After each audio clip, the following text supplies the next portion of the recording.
February the 12th, 2009. Just outside Buffalo, New York.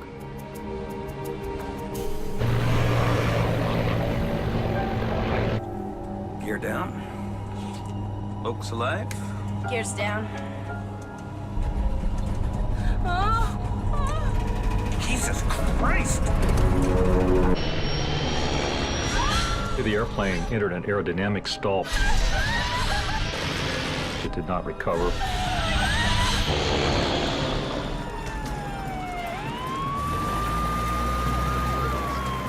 It was one of the grisliest, nastiest scenes that I think I've seen. The crash of Continental Connection Flight 3407 would be one of the NTSB's most important in decades, and would see a grieving father fight for changes to the laws governing small airlines. I'm focused and determined to change what exists and not have another dad sitting here. Mayday, mayday.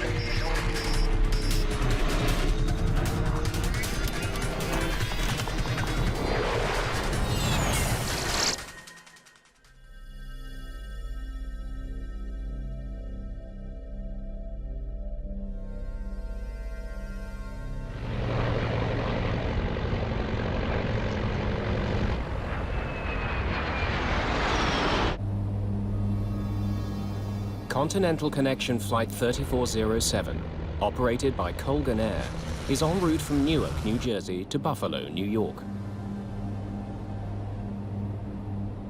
It's been a busy flight for Captain Marvin Renslow. He's providing guidance to a new first officer, Rebecca Shaw, a former flight instructor from Seattle. Bless you. Shaw's only been with the airline for just over a year. She must decide if she now wants to become a captain. I don't know what I want to do with the upgrade. It depends where I'm based. Well, think of it this way. If you stayed on the queue, obviously you're not making the captain rate. Right. But you may have a better quality of life with regards to buying a house, having a schedule. Shaw trained to be a first officer on the plane they're flying now. A Canadian-made Bombardier Q400. It's a twin-engine turboprop, popular with regional airlines. The 45 passengers have had a long night.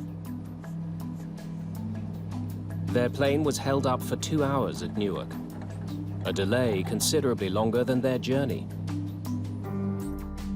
Flight 3407 is heading northwest over upstate New York. The trip is only 53 minutes. Visibility is poor, and there's a forecast of snow and moderate winds in Buffalo.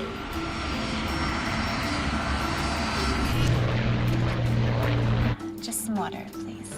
Elise Kausner is a student at Florida Coastal School of Law in Jacksonville. She's on her way to visit her family in Buffalo. She had 5 nieces and nephews at the time, and they had love luncheon at the kids' school, a couple of the nephews, and they both wanted Aunt Ellie to be their guest. Any excuse to come home, she came home. She talked to all of us from Newark. Hey. And she called us from the lounge. Yeah, it's been over 2 hours. She was PO'd because of the delay. Folks from the flight deck, your first officer speaking. It looks like at this time we're about 10, maybe 15 minutes outside of Buffalo. Weather in Buffalo is pretty foggy. Snowing a little bit there. I'd like to make sure everyone remains in their seats so the flight attendants can prepare the cabin for arrival. Thank you. Colgan 3407, descend and maintain 2,300. Okay, down to 2,300. Colgan 3407. Let's do a descent checklist, please. We can do the approach checklist along with it. Sure. Bug set. Set. GPWS landing flaps selected 15 degrees. The pilots go through a list of settings for the plane to continue its landing approach. Transfer off. Yep. Passengers can already glimpse the lights of Buffalo's suburbs. Clarence Center is on the approach path for aircraft landing at Buffalo's airport.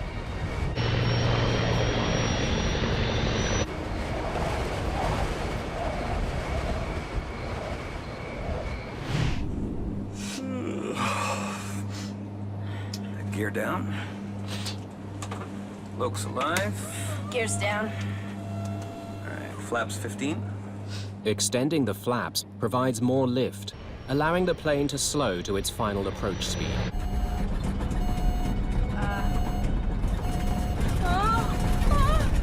Jesus Christ! Suddenly, the control column starts to shake. The Q400 is slipping out of control.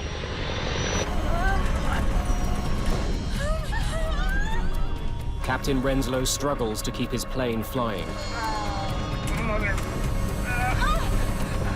But it seems to have a mind of its own.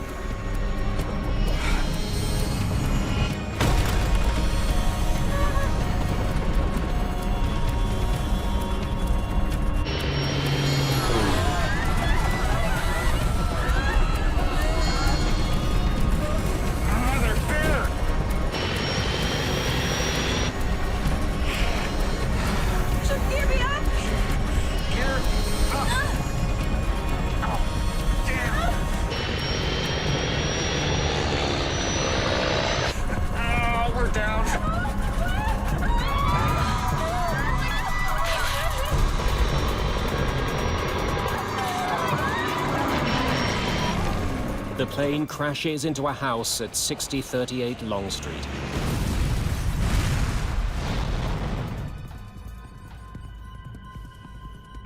At air traffic control in Buffalo, Flight 3407 disappears from radar. Check Colgan there, see if he's on you. What's his call sign? Colgan 3407. Nope, I don't have him. You see anything out there? Nothing. All right, call the fire department. I'll never forget the dispatcher's words, plane crash, house on fire. I immediately got my shoes on and my coat on, got in my truck and started heading down the driveway. Firefighters don't have far to go. 6038 Long Street, home of the Velinsky family, is less than a block from the Clarence Center station. As I turned towards the village, the whole village was aglow. You could see the smoke, you could see the flame.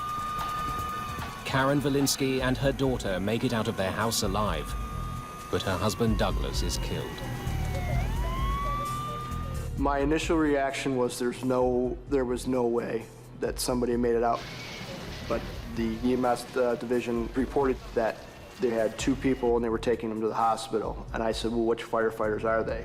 And they said, they're not firefighters, Chief, they're survivors from the house. I actually physically had to go to the ambulance and look inside for myself to believe.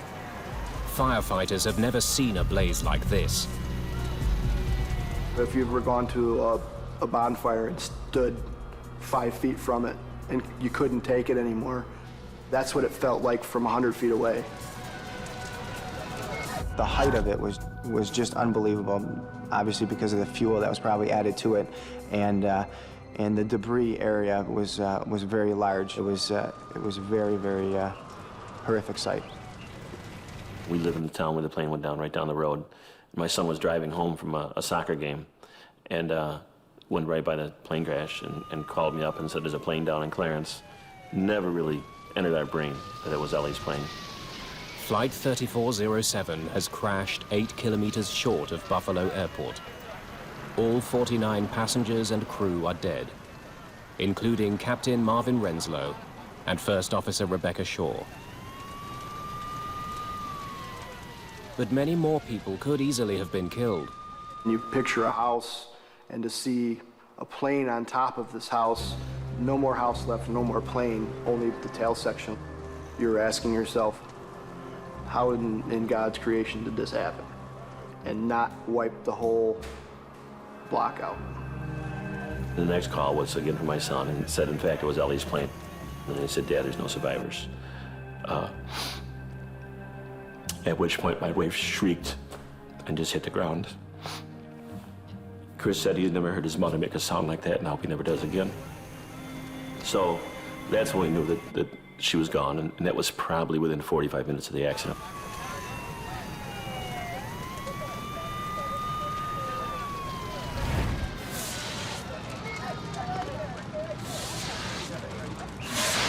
The scene in the morning is one of utter devastation.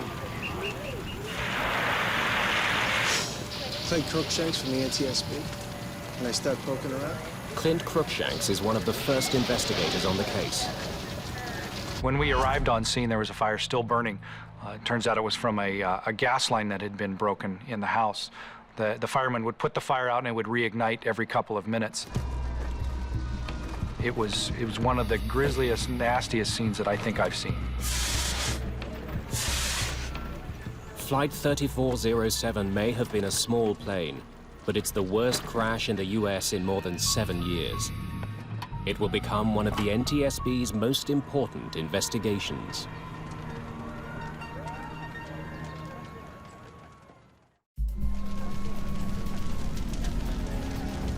The fire at the crash site of Flight 3407 continues to burn, preventing investigators from examining the wreckage.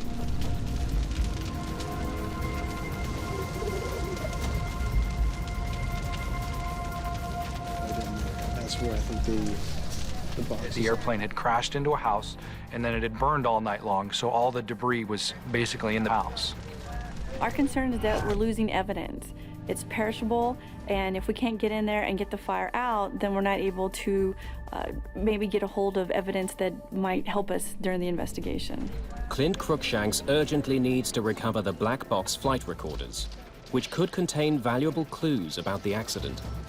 We knew that the recorders were in the tail part of the airplane. Ordinarily, investigators don't go near a crash site that's still burning. But if the black boxes can't be rescued, they may never find out what brought down Flight 3407. We started looking around and poking around into the wreckage and actually found out where they were. Okay, whoa, it's probably in here, okay? The access panel's on the other side, so we're gonna have to cut a hole right there, okay? The fire department produced a chop saw. We were able to cut a hole in the side of the fuselage and go in and grab the recorders and pull them out. All right, that should do it. To the immense relief of all, the recorders are undamaged. Once we took the recorders out of the airplane, we put them on the jet and they were flown back to Washington, D.C. to our headquarters. Now investigators are faced with a new hurdle. What little is left of the aircraft is hopelessly jumbled together with human remains and debris from the house. It all burned and settled into the basement, so we had probably 10 feet of debris that we had to dig through in order to recover all of the airplane. Authorities wonder how they can salvage any useful evidence from this chaos. They get invaluable assistance from an unusual source. A group of students learning to process crime scenes is enlisted to separate human remains from the rest of the debris. They were graduate students from a local college, forensic anthropology students, and this was good experience for them to come dig through wreckage like this and look for human remains. It's landing gear over there, please. It's dirty, painstaking work, but it frees up investigators to concentrate on the aircraft ruins. So we were on our hands and knees with brooms, with little shovels, scooping out debris, identifying it as to house debris or airplane debris, and then putting it in different piles. The first question for me as a structures engineer is to figure out if the whole airplane made it to the scene of the crash. The wreckage is carefully studied to determine if the plane's four corners, nose, tail, and both wingtips are present. If we find all four corners of the airplane, then we know that there was no in-flight breakup. There was nothing that departed the airplane during the flight that may have caused the accident. One wing has been consumed by fire. The other is shattered into pieces. Hey, have a look at this. But investigators are gradually finding what they've been searching for. Oh yeah, it's the last piece. It's the left one. It wasn't until several days into the investigation, as we were scraping away some of the debris, that we actually found evidence of the left wing and the nose. Investigators now have all the pieces they need to conclude that the entire plane is at the crash site. Whatever caused the disaster was not the result of a breakup in flight.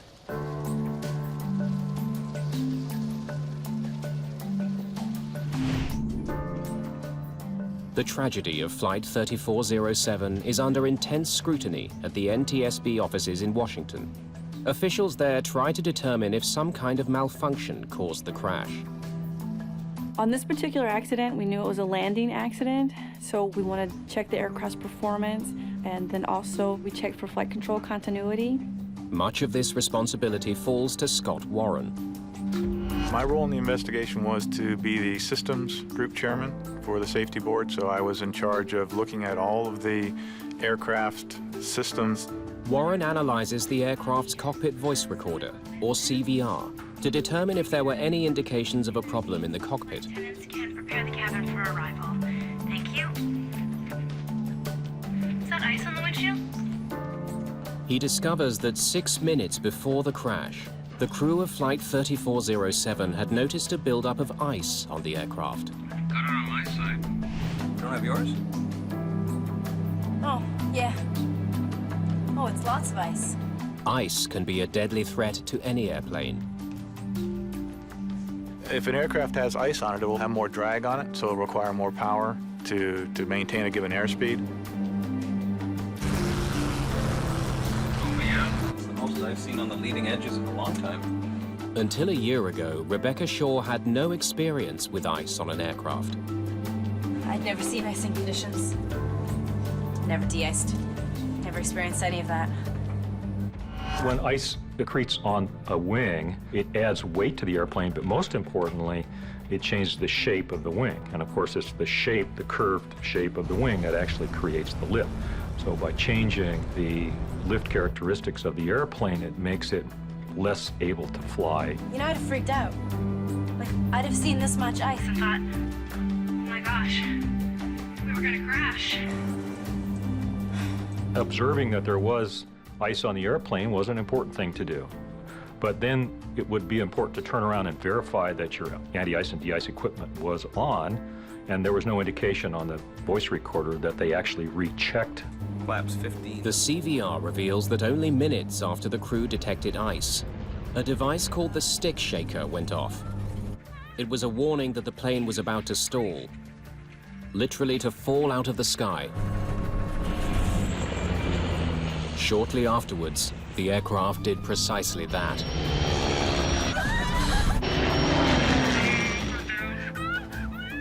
We know there were icing conditions. The only question was, were they bad enough to induce this airplane to have a failure? Ice is now the chief suspect in the crash of Flight 3407. If it's ice, let's prove it. We were all convinced that we had an icing accident. We said, yeah, it's going to be an icing accident. We just got to make sure we look for these few key aspects of icing, verify that, and we're good. But some of the victims' family members are less convinced. Our initial thought was that it was an ice-related incident, that it was an icy night and brought the plane down. And as we began to talk to people who knew airline travel, who were pilots themselves, they would look kind of askance and say, I don't think so, that it doesn't make sense. Some investigators share that suspicion. Scott Warren knows a plane like the Q400 has a sophisticated de-icing system. It's designed to keep ice from building up on the wings and other critical parts of the aircraft. To prevent ice accumulating, the plane has rubber bladders along the front of the wings, called de-icing boots. A series of valves uses air from the engines to inflate the boots and crack the ice off the wing. Those boots are designed to inflate periodically, and that inflation breaks off the ice that's accumulated on those leading edges. Warren now wonders if the crew of Flight 3407 actually turned on their de-icing equipment. He studies data from the plane's other black box, its Flight Data Recorder, or FDR. It tracks the workings of crucial aircraft systems, including the de-icing mechanism. We know from the FDR data that the de-icing system had been selected on by the crew, and it was on during the majority of the flight, and certainly at the end of the flight it was recorded in the on position. But now Warren needs to figure out if the device was actually working. Just because the data records that the system is on, that's a start, but you can't necessarily believe that one piece of information. The only way to know is to find what remains of the plane's de-icing system and determine if it was active when the aircraft went down. Clint Cruikshank's team hunts for a crucial component of the system, the valves. Excuse me. Okay, everyone, I just want to... For the de-ice valves, we said, here's what it looks like. Look for something like this. If we can find those valves and we can test them and see if they're operating correctly. The valves were very important to us because they are the key component that moves air from the engines where the bleed air originates for the de-icing system.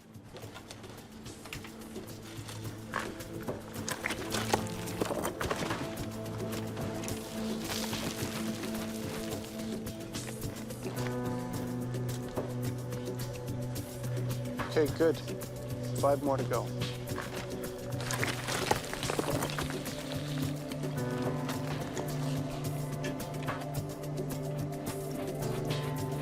Five of the plane's 6 de-icing valves are eventually recovered. Some were badly burned, some were in fairly good shape. And we took those valves and we conducted as much testing on those valves as we thought was appropriate for the level of damage. We looked at the level of electrical conductivity, and we looked at the pressure testing. We looked at a wide variety of things depending on the condition of the valve itself. And as far as we could tell, all those valves were working properly. Is that ice on the windshield? Got it on my side. Now investigators have to consider the possibility Oh, yeah. Oh, it's lots of ice. that there was so much ice on the wings that the de-icing system couldn't get rid of it fast enough. Oh, yeah. That's the most I've seen on the leading edges in a long time. It has happened before. In Roselawn, Indiana, a French-built commuter plane crashed in 1994 after suffering a catastrophic buildup of ice on the wing.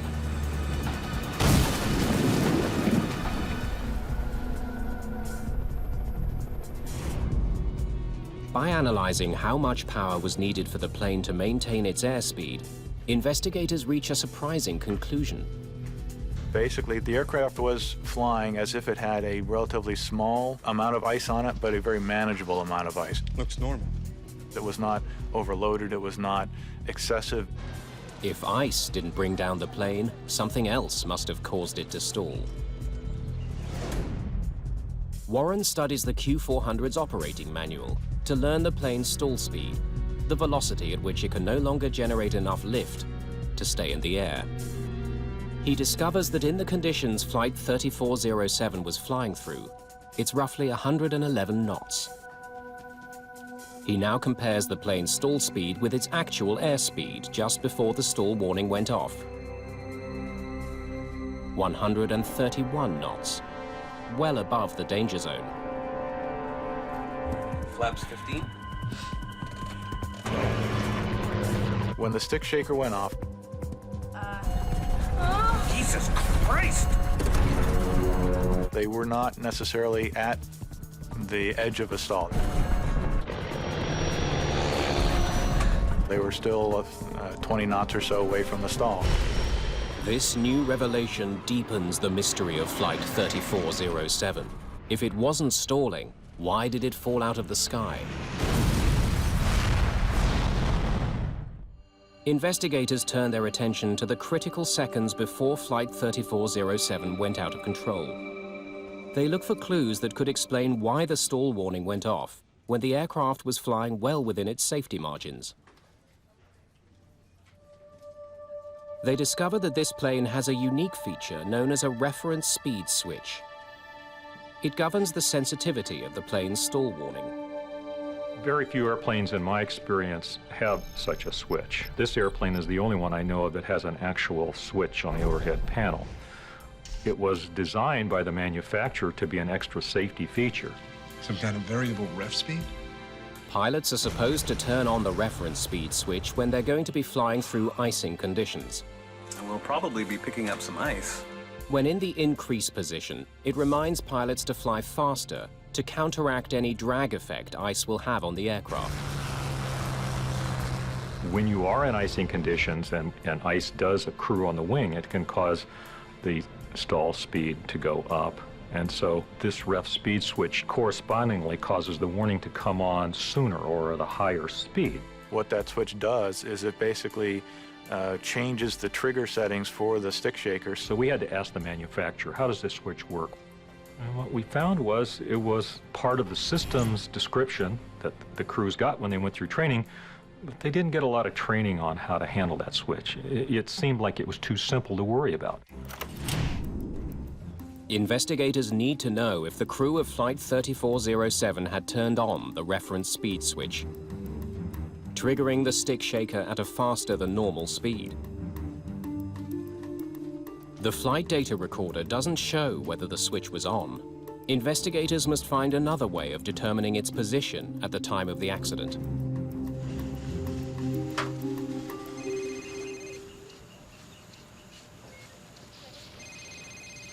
Clint here. Clint Cruikshanks is given a new priority. All right, I'll see if we have it. Recover the ice protection panel from the Q400's cockpit, where the reference speed switch is housed. Since the panel was in the cockpit, finding it is a challenge. Most of the front end of the airplane was consumed by fire, and so we didn't find anything except for little balls of molten aluminum, little wire bundles, and a lot of ash. But after an extensive search, Cruikshanks discovers that the ice protection panel is one of the few pieces of the cockpit that survived. Bingo. However, the knobs and switches are barely recognizable. Cruikshanks examines the charred panel to check the position of the reference speed switch. It was set to activate stall warnings at higher than normal speeds. We did find the ref speed switch in the wreckage, and it was in the increased position. This discovery only raises more questions. We'll probably be picking up some ice. The cockpit voice recorder indicates that as Renslow was beginning his descent into Buffalo, he commanded his plane to fly at the normal approach speed. Gear down. But what's strange is that with his reference speed switch on, he actually should have been flying faster, as this is what the switch would remind him to do. So why wasn't he? The plane's computer warned the crew to fly faster, according to the settings they had configured, by displaying a set of red bars on the airspeed indicator. But you may have a better quality of life with regards to... These bars are meant to warn the pilots that a stick shaker activation is imminent. Whenever it's right. If you're looking at the airspeed indicator, you should be aware that you're getting slow, and the stall warning may come on. Jesus Christ! It seems Renslow and Shaw were caught off guard. Still, they could have easily corrected the situation. Once the stick shaker activated, they could have turned the switch off, or they could have put the nose down and increased their airspeed. It's clear to investigators that Flight 3407 wasn't in danger of stalling when the stick shaker went off. So now they need to know exactly what happened after the stall warning was activated. An animated simulation of the crash is constructed, based on information from the flight recorders. Watch what happens just after the stick shaker goes off. It illustrates that just after the stick shaker was triggered, the plane suddenly pulled up. This action dramatically slowed the aircraft, and at this point it did stall. Essentially, the airplane entered an aerodynamic stall from which it did not recover. It pitched over and hit the ground. Investigators are dumbfounded. Flight 3407 wasn't stalling when the stick shaker went off, but a few seconds later it was. The crew's every action during that brief time now demands careful scrutiny. What did they do? It's a puzzle. How could a trained flight crew take a plane that wasn't stalling and in the space of a few moments make it fall from the sky? Anytime you have an apparent stall for no apparent reason, that's a mystery. You would expect that no flight crew would stall an airliner. So the question is why? The focus of the investigation now switches from the plane to the crew, specifically on the moves they made during the critical seconds after the stall warning sounded. We wanted to see if the way they flew the airplane was the way they were trained, according to the standard operating procedures that are portrayed in their flight manuals. The flight data recorder retains information from more than 1,000 different aspects of the Q400's flight operations. From the airspeed and altitude to the position of the rudder pedals and throttles. It also records the movements of the most critical flight control, the control column. Pilots use the control column to change the position of the elevators and ailerons, which manage the direction of the plane. The flight data recorder stores information not just about the control column's position, but how much force is applied to it as well. The FDR records what the control positions were. It has sensors built into the control column, it has sensors built into the control wheel. What Scott Warren finds when analyzing the control column's position is stunning. In response to the stick shaker, Captain Renslow should have pushed the column forward to bring the nose down and gain speed. But for some reason, he did the exact opposite. We found that the crew, instead of pushing forward, which is the normal response to a stick shaker triggering, the crew was actually pulling back on the controls. This had the effect of pulling the nose up, causing the airspeed to drop and tipping the aircraft into an actual stall. Captain Renslow had apparently mishandled one of the most elemental piloting maneuvers: how to recover from a stall. Above everything, it requires gaining airspeed to get out of the red. The recovery procedure is fairly simple and straightforward. It requires pushing forward on the controls and adding full power. At any point in time, had the captain pushed forward on those flight controls, he had a reasonably good chance of recovering quickly. From everything we've gained, that stall was recoverable on a repeated number of levels on a repeated basis. There was no reason for the plane to go down. Investigators also learned that First Officer Shaw, in trying to help Renslow deal with the crisis, inadvertently made things worse. I put the flaps up! She retracted the flaps, reducing the amount of lift as the plane struggled to stay in the air.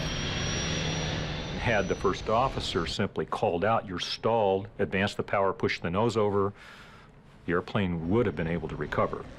From a human point of view, it's sad to recognize that those sorts of things happened and the tragedy that came from that. It's concluded that Captain Renslow's failure to properly respond to the stall warning was the primary cause of the crash of Flight 3407. As the issue is now pilot error rather than mechanical failure, human performance investigator Evan Byrne is brought on board. His first question: why hadn't either Renslow or Shaw noticed that their airspeed was too low for the icy conditions? In this case, we can look back towards the fact that there were clear and conspicuous cues of the deteriorating airspeed that were not heeded by the captain. Byrne listens to the cockpit voice recording to try to understand what might have led to that oversight. Where you could be home with your husband to take care of and all that stuff. He learns that the crew had been talking throughout the flight. The conversation continued during the landing approach. It's a violation of a rule known as the sterile cockpit, which bans non-essential conversation during critical phases of the flight. You're gonna be upgraded in 6 months. Blah, blah, blah. Quite simply, it prohibits conversations that aren't related to the operation of the flight. Let's do a descent checklist, please.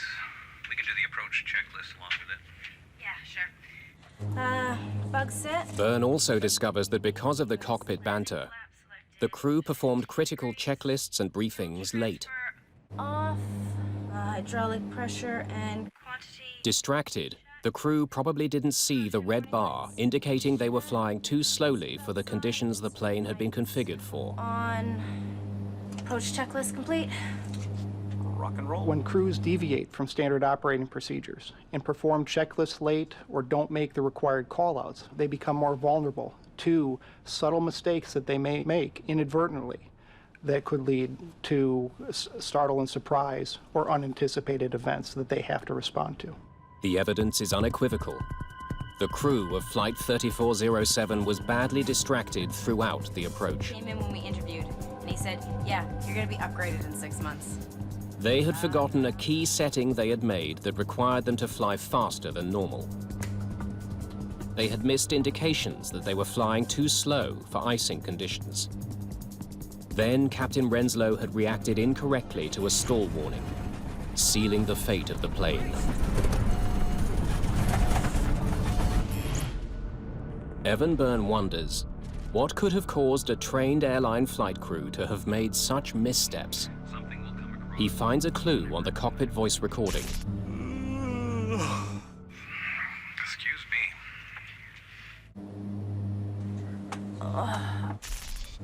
The crew was showing signs of fatigue.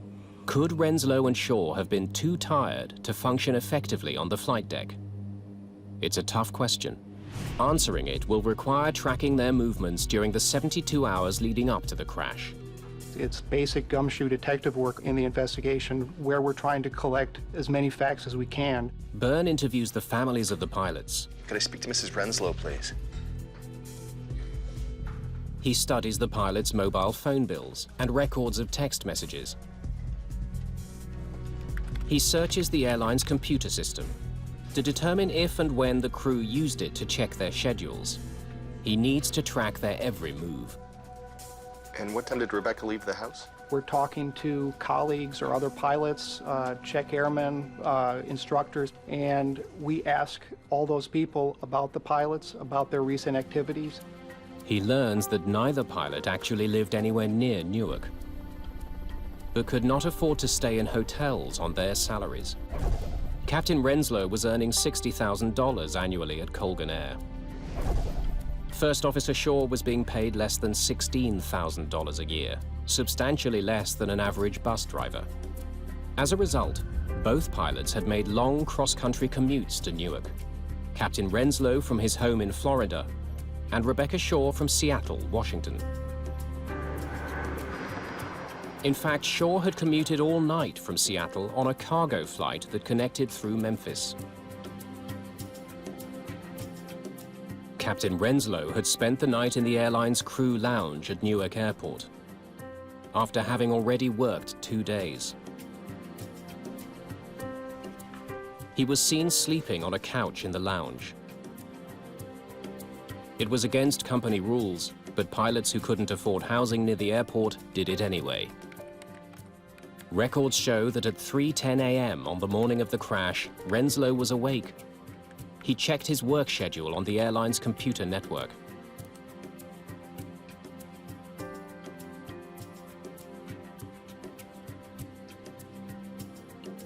Next stop, Buffalo.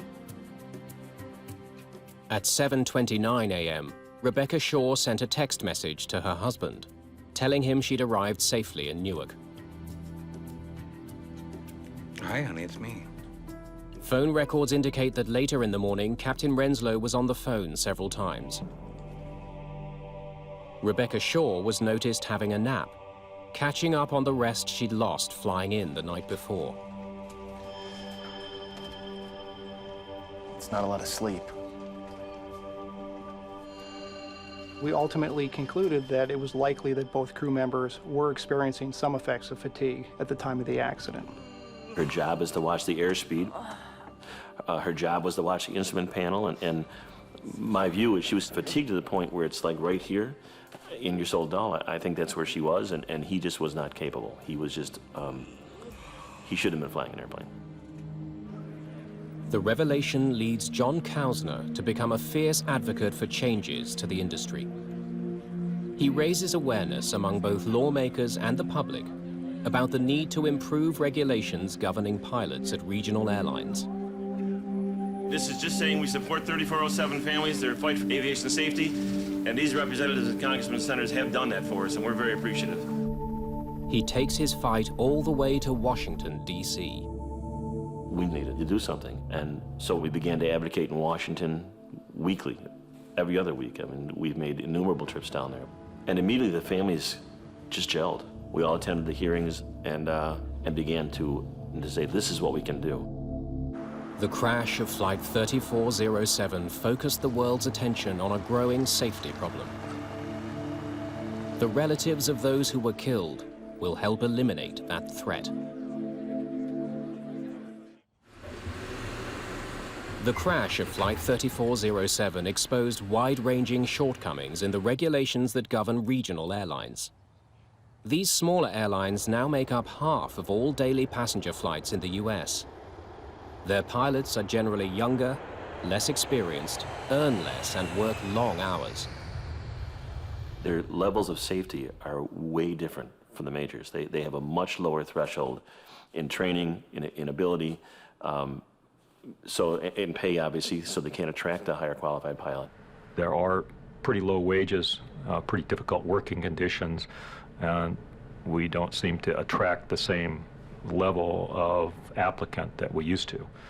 Some regional airlines get into a bind, and they have to hire the first people that meet the minimums. In the US, of the 7 fatal accidents involving passenger jets over the past 10 years, 5 have involved regional airlines. Those include the crash of Delta Connection Flight 5191 in August 2006, which killed 49 people when the crew took off from the wrong runway.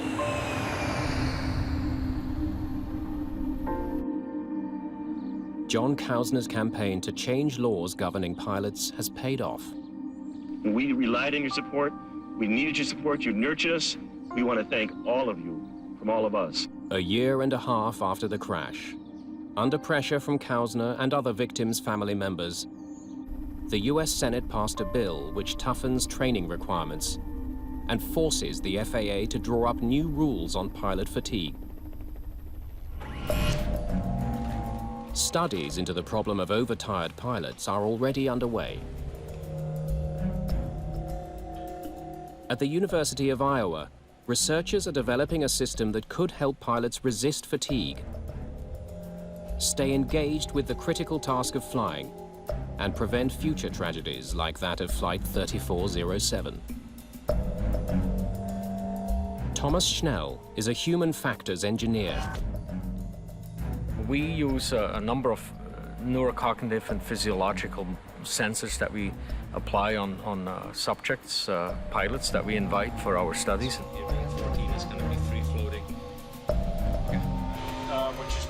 He's studying how pilots stay alert on the flight deck as a test subject conducts a cross-country journey in a simulator. Using sensors, he can determine how alert and engaged a pilot really is. The research could lead to the development of fatigue detectors on airplanes.